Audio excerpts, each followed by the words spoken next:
Hi friend, দেখো আমি এখন বানাচ্ছি ঝিঙে পোস্ত। ঝিঙে কালো জিরে ফোড়ন দিয়েছি আর দিয়ে আবার ঝিঙেগুলো ছেড়ে দিয়েছি। দেখো পুরো ঝিঙেগুলো নরম হয়ে গেছে আর টমেটো দিয়েছি। এগুলো সব সুন্দর মতো সেদ্ধ হয়ে গেছে। এখন পোস্তটাও দেখো শিলে বেটেছি আমি।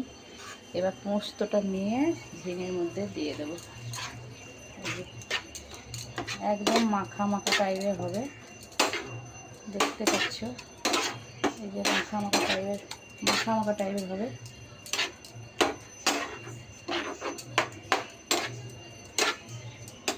যেহেতু আলু খাই না আমরা পোস্তটার সাথে, তাই আলুটা দিচ্ছি না, শুধু প্লেন ঝিঙে পোস্ত।